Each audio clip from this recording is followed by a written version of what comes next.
Good morning and welcome back to Dronacharya IAS YouTube channel. This is daily newspaper video. इस video में हम आज के the Hindi newspaper के मोस्ट इम्पॉर्टेंट आर्टिकल्स को ब्रीफली डिस्कस करेंगे. ये वो आर्टिकल्स हैं जो कि हमारे UPSC preparation point of view से इम्पॉर्टेंट हैं. So today is 6 October. Let's begin with today's newspaper video. शुरुआत करेंगे हमारे आज के पहले आर्टिकल के साथ. So as we all know, इस वीक में नोबेल प्राइज़ अवार्ड्स जो हैं वो अनाउंस हो रहे हैं. एंड पहले हमने नोबेल प्राइज़ इन फिजियोलॉजी और मेडिसिन देखा, फिज़िक्स, केमिस्ट्री देखा. आज हमारे पास नोबेल प्राइज़ इन लिटरेचर के विनर का नाम है. So the award of 2023 Nobel prize in literature is given to Jon Fosse. This award is given to him for his innovative plays and proses. It says that he has given voice to unsayable. Jon Fosse Norwegian author हैं और ये जो Nobel prize literature का जो award है ये Swedish academy देता है which is based in Stockholm Sweden. Jon Fosse he was born in 1959 and इन्हें इस टाइम का one of the most important writers माना जाता है. Almost 40 years से he has written various plays, poems, stories, essays and even children books. Jon Fosse की जो award winning work है इनकी काफ़ी ट्रांसलेशन हुई है. मोर देन 50 लैंग्वेजेस में इनके वर्क को ट्रांसलेट किया गया है एंड इनके plays 1000 times all over the world stage किए गए हैं. एक ऐसा नॉवल जिसने जॉन फोजे को एक बड़ा ब्रेक थ्रू दिया था जो कि 1989 में आता है which is boat house. So after this literature award अब जो पेंडिंग अवार्ड्स जो हैं, एक तो पीस और इकोनॉमिक साइंसेस, ये जो दो कैटेगरीज हैं इनके नोबेल प्राइज़ अवार्ड्स अनाउंस होने बाकी हैं. बाकी कैटेगरीज के अवार्ड हमारे पास आ चुके हैं. As I previously also mention, Nobel prizes award 6 categories में दिए जाते हैं: फिजिक्स, केमिस्ट्री, मेडिसिन और फिजियोलॉजी, लिटरेचर. इसके अलावा दो कैटेगरीज जिनके अवार्ड पेंडिंग हैं, that is peace and economic sciences. So these two awards are awaiting the announcement. हमारा next article economy point of view से इम्पॉर्टेंट है. It is again about purchasing managers index. Now हमने हमारी I think last video में ही purchasing managers index की बात की थी, लेकिन वहाँ पे जो हमने पीएमआई इंडेक्स डिस्कस किया था that was related to manufacturing. वो मैन्युफैक्चरिंग का इंडेक्स था. और आज हमारे पास जो इंडेक्स आया है that is showing service sector. Okay, तो ये जो परचेजिंग मैनेजर इंडेक्स है ये हमारा जो S&P ग्लोबल इंडिया है वो परचेजिंग मैनेजर इंडेक्स देता है. मैन्युफैक्चरिंग सेक्टर का अलग से आता है और सर्विस सेक्टर का अलग से आता है. हमने मैन्युफैक्चरिंग सेक्टर में देखा था कि ओके, जो हमारा लास्ट सितंबर मंथ था उसमें हमारा जो इंडेक्स था वो ड्रॉप हुआ था when it comes to manufacturing. लेकिन अब सर्विस सेक्टर में इसका बिल्कुल उल्टा हुआ है. सर्विस पीएमआई ने सितंबर मंथ में बूस्ट शो किया है. मतलब काफ़ी अच्छा मोमेंटम लास्ट सितंबर मंथ में रहा है. जो न्यू ऑर्डर्स हैं वो इंक्रीज़ हुए हैं. एंड स्पेशली अगर हम जून 2010 से कंपेयर करें, सो लास्ट मंथ सितंबर का जो महीना था it recorded second fastest rate of new orders. तो हमारा जो सर्विस पीएमआई है इट हैज़ इंक्रीज. अब कैसे इंक्रीज हुआ है? हमारे पास अगस्त के महीने में सर्विसेज का जो पीएमआई आया था दैट वाज 60.1 और सितंबर के मंथ में हमारा यही सर्विस पीएमआई 61 आया है. और हमने हमारी पहले भी वीडियो में बात की थी कि ये स्कोर क्या है. तो बेसिकली जो पीएमआई है इसमें 0 to 100 तक का स्कोर मिलता है. यहाँ पे एक इम्पॉर्टेंट रीडिंग जो आती है that is 50. The important reading over here is 50. अगर हमारे पास 50 से जो स्कोर है वो ज़्यादा आता है, इसका मतलब वो ओवरऑल सेक्टर क्या कर रहा है, एक्सपैंड कर रहा है. और अगर 50 से कम आता है तो मतलब उस सेक्टर में क्या हो रही है, कॉन्ट्रैक्शन हो रही है. एक तो बात ये हो गई, ठीक है. दूसरी चीज़, हम अब सपोज करो ये दोनों मंथ आप देखो, अगस्त के मंथ में 60.1 स्कोर आया है और सितंबर के मंथ में 61 स्कोर आया है. तो ये दोनों ही रीडिंग्स क्या बता रही हैं कि ये सेक्टर जो है वो ग्रो कर रहा है, एक्सपैंड कर रहा है. लेकिन अब जब हम कंपेयर करते हैं तो अगस्त के महीने के कंपैरिजन में सितंबर का मंथ का पीएमआई स्कोर ज़्यादा है। तो इसका मतलब क्या हो रहा है, हमारी जो ये सेक्टर है ये ग्रो कर रहा है और ज़्यादा इसके अंदर न्यू ऑर्डर्स आ रहे हैं। यही अगर वैल्यू कम होती तो कहने का मतलब होता कि भाई इस सेक्टर की इकोनॉमी क्या कर रही है, कॉन्ट्रैक्ट कर रही है। सो ये जो इंडेक्स है it's a very good indicator of economic activity. और हमने कहा था कि दो अलग अलग इंडेक्स बनते हैं, मैन्युफैक्चरिंग पीएमआई अलग आता है, सर्विस सेक्टर का पीएमआई अलग आता है, लेकिन बाद में एक कंपोजिट इंडेक्स बनाया जाता है। तो अब मैन्युफैक्चरिंग पीएमआई, सर्विस पीएमआई को मिलाकर एक कंपोजिट इंडेक्स बनाया जाएगा। ये पीएमआई इंडेक्स जो है, परचेजिंग मैनेजर्स इंडेक्स, ये एक सर्वे बेस्ड मेजर होता है। इसमें जो रिस्पोंडेंट्स होते हैं उनसे सर्वे किया जाता है कि उनके परसेप्शन में क्या चेंजेस आए हैं, क्या क्या वेरिएशंस बिजनेसेस में आए हैं अकॉर्डिंग टू देयर परसेप्शन। तो इससे करंट और फ्यूचर बिजनेस कंडीशंस का हमें एक इन्फॉर्मेशन मिल जाती है, जो कि कंपनी के जो डिसीजन मेकर्स हैं, एनालिस्ट हैं, इन्वेस्टर्स हैं, उनको ये डिसीजंस लेने में काम आते हैं। एंड मोस्ट इम्पॉर्टेंटली जो मैन्युफैक्चरिंग और सर्विस सेक्टर हैं, these are the main drivers of economic growth for any country। और इसीलिए पीएमआई इंडेक्स इनका इकोनॉमिक हेल्थ का एक इंडिकेटर है, जो कि हर मंथ हमारे पास आता है कि ओके हेल्थ इम्प्रूव हो रही है, कैसे इम्प्रूव हो रही है, क्या कॉन्ट्रैक्ट हो रही है, right. So therefore it's a very important index. अगर हाई पीएमआई रीडिंग आ रही है जैसे कि अभी हम देख रहे हैं, it's a positive sign for the economy. It shows कि भाई ये जो सेक्टर्स हैं they are performing well and they are contributing to the economic growth. वही अगर उल्टा हो जाए, हमारे पास लो पीएमआई रीडिंग्स आनी शुरू हो जाएं, तो ये एक नेगेटिव साइन बन जाता है कि भाई ये जो हमारे इंपॉर्टेंट सेक्टर्स हैं ये स्ट्रगल कर रहे हैं। तो जिसकी वजह से क्या होगा, जो ओवरऑल इकोनॉमिक परफॉर्मेंस है वो ड्रैग डाउन हो जाती है। मूविंग अहेड, नेक्स्ट हमारे पास एक इम्पॉर्टेंट स्टडी आई है, एक इम्पॉर्टेंट रिपोर्ट आई है।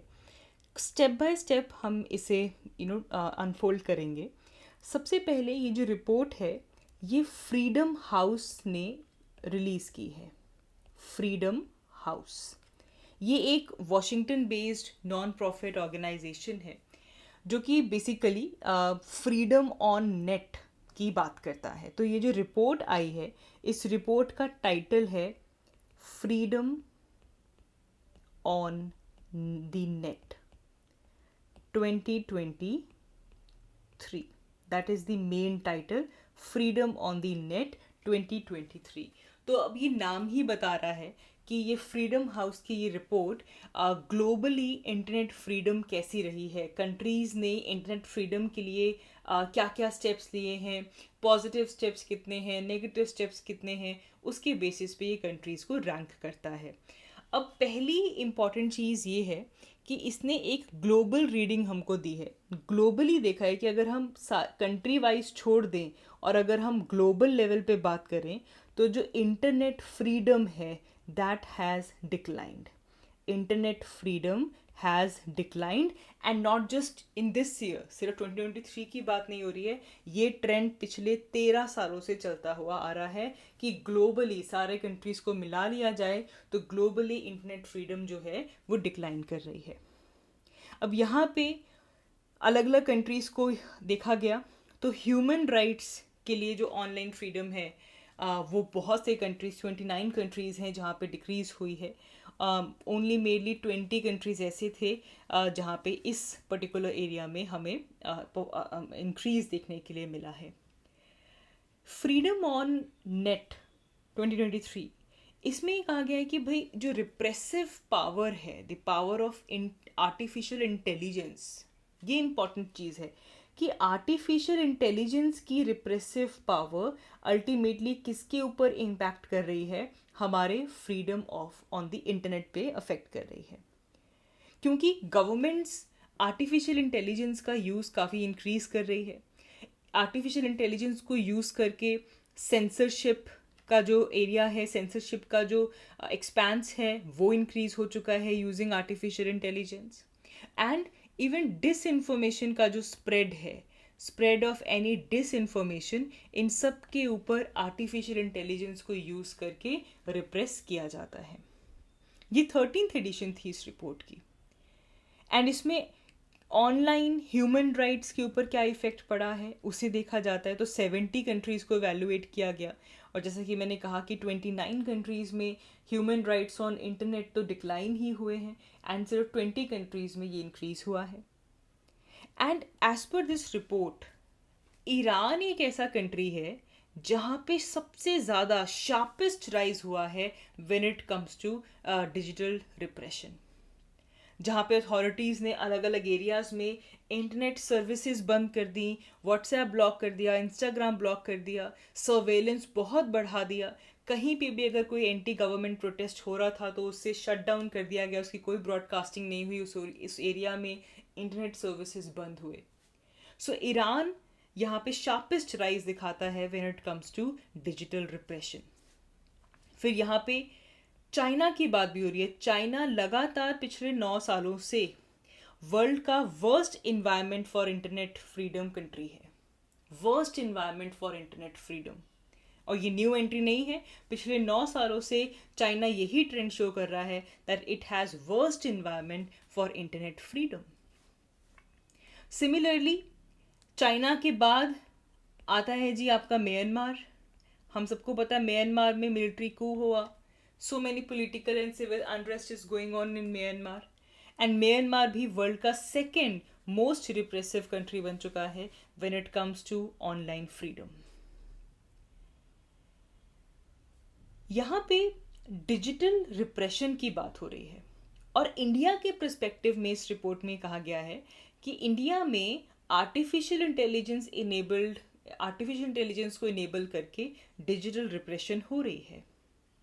सेंसरशिप के लिए कुछ ऑटोमेटेड सिस्टम्स आ चुके हैं जो कि हमारे लीगल फ्रेमवर्क में एंटर हो चुके हैं, जिसका यूज़ करके जो सोशल मीडिया प्लेटफॉर्म्स हैं एआई बेस्ड टूल्स को यूज़ करके डिफाइन करते हैं कि ओके कंटेंट कैसा है, ये जो स्पीच है ये पब्लिक ऑर्डर को अंडरमाइन करती है या नहीं, डिसेंसी कितनी है, मोरालिटी कितनी है, ये कंट्री की सॉवरेनिटी, इंटेग्रिटी, सिक्योरिटी हमारे इन सब चीज़ों को अफेक्ट करती है या नहीं। तो इन सब चीज़ों को यूज़ करने के लिए हम आर्टिफिशियल इंटेलिजेंस बेस्ड टूल्स का इस्तेमाल कर रहे हैं।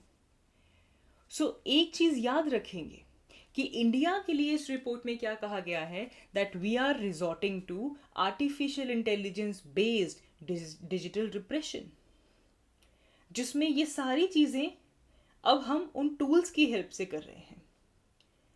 इस रिपोर्ट में 5 सेंसरशिप मेथड्स की बात होती है। एक तो क्या कि किसी एरिया में इंटरनेट की कनेक्टिविटी को ही रिस्ट्रिक्ट कर दिया कि भाई यहाँ पे कनेक्शन ही नहीं जा रहा, नेट बंद हो गया। या फिर कुछ क्या होता है, सोशल मीडिया के ऊपर ब्लॉक्स लग जाते हैं कि इंस्टाग्राम नहीं चलेगा, फेसबुक नहीं चलेगा, ट्विटर नहीं चलेगा, ये सोशल मीडिया प्लेटफॉर्म्स जो हैं इन्हीं को ही ब्लॉक हो गया। या फिर कोई वेबसाइट ब्लॉक कर दी, या फिर वीपीएन्स को ब्लॉक कर दिया, और कोई कंटेंट था सोशल मीडिया पे, इंटरनेट पे, उसे फोर्सफुली रिमूव कर दिया। ये 5 तरीके हैं सेंसरशिप के। इंडिया की बात करें तो इंडिया ने इनमें से सिर्फ एक तरीका ऐसा है, वीपीएन ब्लॉकिंग, जो नहीं हमने किया। इसके अलावा बाकी सारे तरीके सेंसरशिप के इंडिया ने यूज़ किए हैं। इंडिया ने इंटरनेट कनेक्टिविटी को रिस्ट्रिक्ट किया है, सोशल मीडिया प्लेटफॉर्म्स को ब्लॉक किया है, कुछ वेबसाइट्स को ब्लॉक किया है, और कोई कंटेंट फोर्सफुली रिमूव किया है फ्रॉम द इंटरनेट। सिर्फ वीपीएन को जो ब्लॉक करना है वो हमने नहीं किया। तो इसीलिए इसका इवन टाइटल भी इस न्यूज़ आर्टिकल का यही है, India's expanding censorship regime creating uneven playing field. And जिसमें कि मेन एक हम वन लाइनर अगर निकालें तो वो क्या है, that we are resorting to artificial intelligence based digital repression. बाकी इस रिपोर्ट में 1 to 100 तक का स्कोर दिया जाता है। अगर किसी कंट्री को 100 स्कोर मिलता है तो इसका मतलब है कि वहाँ पे हाईएस्ट फ्रीडम है। तो आप ये टेबल देख सकते हैं, आइसलैंड का स्कोर 94 है, क्लोजर टू 100, एंड आइसलैंड, उसके बाद UK, Germany, US, these are the countries which are having more internet freedom. India की अगर बात करें तो हमारा स्कोर 50 आता है ना। 1 से 100 की बात हो रही है ना, हम 100 की तरफ है, हम 50 पे हैं। वी आर पार्टली फ्री, ठीक है। एंड याद रखेंगे इंडिया का स्कोर 50 आया है और 50 को हम पार्टली फ्री कहते हैं, वेराज दुनिया का सबसे ज़्यादा free country internet freedom Iceland के पास है जिसका स्कोर 94 रहा है। तो ये कुछ चीज़ें आपको इस आर्टिकल से पता होनी चाहिए। आगे बढ़ते हैं। आज हमारे एडिटोरियल पेज पे डायबिटीज़ को लेकर एक अच्छा आर्टिकल आया है। हम सबको पता है कि डायबिटीज़ एक बहुत ही वाइड स्प्रेड डिजीज़ है, हर तरह के एज ग्रुप को ये इफेक्ट करती है और ये एक लाइफ लॉन्ग हेल्थ प्रॉब्लम है। क्या है ये डायबिटीज़, और इस डायबिटीज़ को इस आर्टिकल में कहा गया कि भाई ये एक टिकिंग बॉम्ब है। इंडिया के लिए, हमारी पॉपुलेशन के लिए डायबिटीज़ एक टिकिंग बॉम्ब है और we need to defuse this bomb. देखिए, डायबिटीज़ मेलाइटस एक नॉन कम्युनिकेबल डिजीज़ है। मतलब ऐसा नहीं कि अगर किसी एक पर्सन को है तो उसके कांटेक्ट में आके दूसरे पर्सन को भी हो जाएगी, नहीं, ये एक नॉन कम्युनिकेबल डिजीज़ है। लेकिन ये क्रॉनिक डिजीज़ है। हमारी बॉडी के अंदर एक ग्लैंड होता है पेनक्रियास। अगर वो पेनक्रियास सफिशिएंट अमाउंट में या तो इंसुलिन नहीं बना पा रहा, या फिर अगर वो इंसुलिन बना रहा है तो बॉडी उस इंसुलिन को यूज़ नहीं कर पा रही। इंसुलिन बहुत इंपॉर्टेंट है। इंसुलिन एक ऐसा हार्मोन है जो कि हमारे ब्लड शुगर लेवल को, ग्लूकोज लेवल को रेगुलेट करता है। सेल्स कितना ग्लूकोज को यूज़ करें, कितना कार्बोहाइड्रेट, लिपिड या प्रोटीन मेटाबॉलिज्म में यूज़ हो रहा है, इस सब में बैलेंस रखने के लिए इंसुलिन हार्मोन का बहुत इंपॉर्टेंट रोल है। ये हमारे मेटाबॉलिज्म में बहुत इंपॉर्टेंट रोल प्ले करती है। हमारे हमारा जो लिवर है, मसल्स हैं, हमारे जो फैट सेल्स हैं, ये उन्हें हेल्प करते हैं कि ओके आप ग्लूकोज को स्टोर कर लो, ताकि बॉडी को डायरेक्टली अगर इसकी ज़रूरत नहीं है, अगर बाद में ज़रूरत पड़े एनर्जी की, तो हम यहाँ से ग्लूकोज को ले लेंगे। तो it plays a very important role. अब डायबिटीज़ में क्या होता है, इसी इंसुलिन के अंदर गड़बड़ हो जाती है। या तो ये हार्मोन प्रोड्यूस ही नहीं हो पाता, अगर प्रोड्यूस होता भी है तो बॉडी इसको प्रॉपरली यूज़ नहीं कर पाती। जनरली अगर किसी पर्सन को डायबिटीज़ है तो हंगर बहुत बढ़ जाती है, भूख बहुत बढ़ जाती है। क्यों? बिकॉज वो जो ग्लूकोज स्टोर होना था और बाद में यूज़ होना था, उसके मेटाबॉलिज्म में ही बहुत बड़ा चेंज आ जाता है। थर्स्ट बढ़ जाती है, वेट लॉस, अच्छा फ्रीक्वेंट यूरिनेशन होना शुरू हो जाता है, फटीग रहती है। They are very symptoms related to diabetes. Insulin एक ऐसा हार्मोन है जो कि डायबिटीज़ का बेसिस बनाता है। अगर तो पेनक्रियाज इंसुलिन प्रोड्यूस ही नहीं कर पा रहा, जितना हमारी बॉडी को इंसुलिन चाहिए उतना इंसुलिन हमारे यहाँ पेनक्रियाज प्रोड्यूस नहीं करता, तो उस कंडीशन को बोला जाता है हाइपोग्लाइसीमिया। और अगर हमारी बॉडी में इसे इफेक्टिवली यूज़ नहीं किया जा रहा तो ब्लड शुगर लेवल बढ़ जाते हैं, इस कंडीशन को कहा जाता है हाइपरग्लाइसीमिया। इन सब का हमारी बॉडी के ऊपर बहुत बड़ा डैमेज होता है। बेसिकली हम डायबिटीज़ को दो तरह से डिवाइड कर देते हैं। एक तो हम कह देते हैं type 1 diabetes and type 2 diabetes. Type 1 diabetes क्या है? आपकी बॉडी में, किसी की बॉडी में इंसुलिन इनफ प्रोड्यूस ही नहीं हो रहा, तो ऐसे केस में क्या होता है, उस पर्सन को डेली इंसुलिन के इंजेक्शंस लगते हैं ताकि बॉडी के अंदर जो ब्लड ग्लूकोज लेवल है वो मेंटेन्ड रहे। ये किसी भी एज पे डेवलप हो सकता है, बट मोस्टली जो चिल्ड्रन होते हैं या फिर एडोलेसेंट्स होते हैं उनमें टाइप 1 डायबिटीज़ की भाई बॉडी में सफिशिएंट इंसुलिन प्रोड्यूस नहीं हो रहा, ये उनमें कॉमन होता है। फिर आती है टाइप 2 डायबिटीज़। अब इसमें क्या है, पैनक्रियाज जो है वो इंसुलिन प्रोड्यूस कर रहा है but the body is not able to use that insulin. तो ऐसे केस में हेल्दी लाइफस्टाइल अडेप्ट किया जाए, फिजिकल एक्टिविटीज़ की जाए, इन सब से जो है हम इसे कंट्रोल कर सकते हैं। It is more common in adults, and अगर देखा जाए तो 90% of the people who are suffering with diabetes they have type 2 diabetes. अब इस आर्टिकल में हमें बताया गया है कि इंडिया के लिए डायबिटीज़ एक टिकिंग बॉम्ब है। ये कैसे बोल दिया? एक स्टडी हुई है, मद्रास डायबिटीज़ रिसर्च फाउंडेशन ने की है, Indian council of medical research और हमारी हेल्थ मिनिस्ट्री के साथ मिलकर। और इस स्टडी में ये सामने आया है कि इंडिया की 11.4% पॉपुलेशन ऐसी है जो कि जिन्हें डायबिटीज़ है। मतलब 10 करोड़ से ज़्यादा लोग ऐसे हैं जो जिन्हें डायबिटीज़ है। एंड 15.3% मतलब एडिशनल, इसके अलावा मतलब अमूमन 13 करोड़ लोग ऐसे हैं जो प्री डायबिटिक हैं, जिनके अंदर डायबिटीज़ का रिस्क बहुत ज़्यादा है। तो मतलब बहुत बड़े लेवल पे इंडियन पॉपुलेशन डायबिटीज़ से सफ़र कर रही है। और जिस तरह से हमारा बीएमआई चल रहा है, अगर देखें तो इंडिया में 28.6% पॉपुलेशन ऐसी है जो कि ओबीज है। ये तीनों ही चीज़ एक बहुत बड़ा खतरा है towards diabetes. Now according to World Health Organization, WHO के अकॉर्डिंगली मेजर रीज़न इसका ये है कि जब हम अनहेल्दी और बहुत अल्ट्रा प्रोसेस्ड फूड्स और बेवरेजेस खाना शुरू कर देते हैं, तो हमारा ट्रेडिशनल डाइट से शिफ्ट करके हम unhealthy food, processed foods, beverages अगर लेते हैं तो हमारा डायबिटीज़ की तरफ इंक्लिनेशन बढ़ जाता है। हम कार्बोनेटेड ड्रिंक्स अगर पी रहे हैं, इंस्टेंट सीरियल्स, चिप्स खा रहे हैं, कोई फ्रूट फ्लेवर्ड ड्रिंक पी रहे हैं, कोई नूडल बना रहे हैं, कुकीज़, आइसक्रीम, पिज़्ज़ाज़, ये सब ऐसा फूड है जो कि हमें प्रोन करता है टुवर्ड्स डायबिटीज़।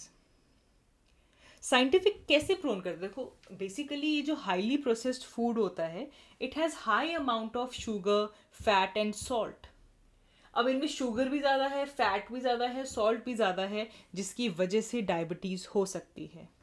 अगर एक दिन में 10% भी कंजम्पशन कर ली जाए इस तरह के खाने की, तो 15% रिस्क बढ़ जाता है टू गेट टाइप 2 डायबिटीज़।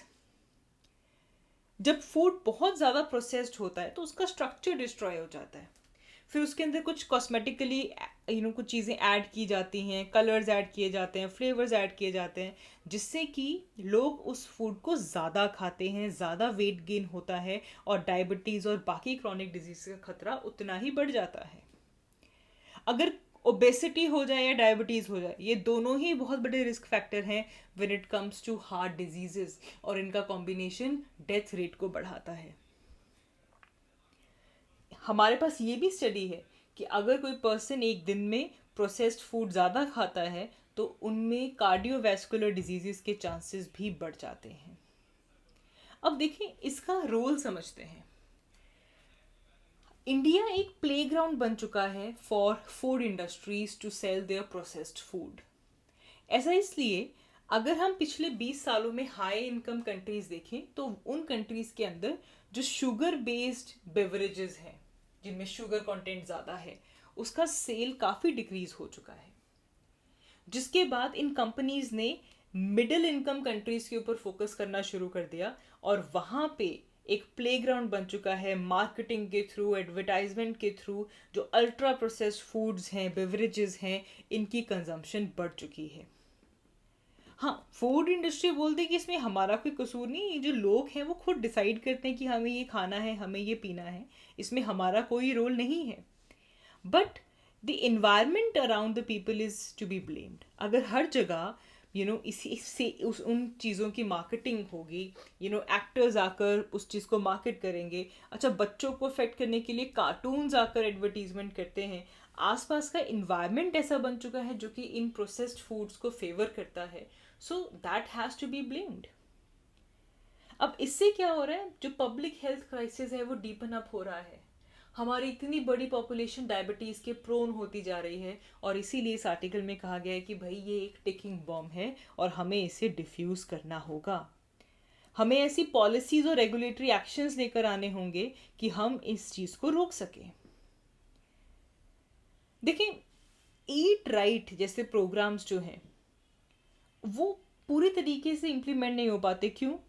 जो फूड इंडस्ट्री है वो नहीं चाहती कि भाई कोई किसी तरह की रिस्ट्रिक्शन उनकी मार्केटिंग पे हो, क्योंकि उनकी जो पार्टनरशिप्स भी हैं वो भी इकोनॉमिक की, भाई हम तो इकोनॉमिक डेवलपमेंट कर रहे हैं। तो इसीलिए जो ईट राइट कैंपेन्स हैं वो एक्चुअल स्पिरिट में इम्प्लीमेंट नहीं होते, स्ट्रॉन्ग रेगुलेशंस नहीं बनती। अब आप देखो, पिछले कुछ महीनों से एक आर्टिकल आ रहा है हमारे पेपर पे कि जो हमारे ये जो फूड आर्टिकल्स हैं, प्रोसेस्ड फूड आर्टिकल्स हैं, इनके front of the packaging labelling होनी चाहिए। पैकेट के बिल्कुल आगे जब कोई भी पर्सन उसे खरीद रहा है तो उसके ऊपर लेबल होना चाहिए कि इसमें ये कितना सॉल्ट रिच है, इसमें कितना शुगर है, इसमें कितना फैट है, ये हेल्दी है या अनहेल्दी है, उसकी लेबलिंग होनी चाहिए। लेकिन ये नहीं हो पा रही, क्योंकि अगर ऐसी लेबलिंग होगी फ्रंट पे, पीछे नहीं कि हाँ इतना ग्राम शुगर है, फ्रंट पे लिखा हो कि भाई ये फूड कंटेंट कैसा है, बट ये इसे इम्प्लीमेंट करना ज़रूरी है। अभी इम्प्लीमेंट पूरे तरीके से नहीं हो पा रहा, राइट? तो इन सब चीज़ों को एक आर्टिकल, इस बहुत अच्छा आर्टिकल आया और ये भी कहा गया है कि हमारे पास कुछ कंट्रीज जैसे कि south Africa, Norway, Mexico, they have taken step कि कंज्यूमर को पता लगे कि ये हेल्दी फूड है, ये अनहेल्दी फूड है, और जो अनहेल्दी फूड है उनकी एडवर्टीजमेंट में कुछ रिस्ट्रिक्शंस लगाए जाएं और फूड लेबलिंग और मार्केटिंग को रेगुलेट किया जाए। ये इन कंट्रीज़ ने किया है and it is high time for India also to adapt these regulations, ताकि हम इस टिकिंग बॉम्ब को डिफ्यूज़ कर सकें। It's a good article, please to read about it. So I guess that is all for today's video. आज की इस video के लिए इतना ही। Thank you so much for watching. I will see you all in my next one. Thank you.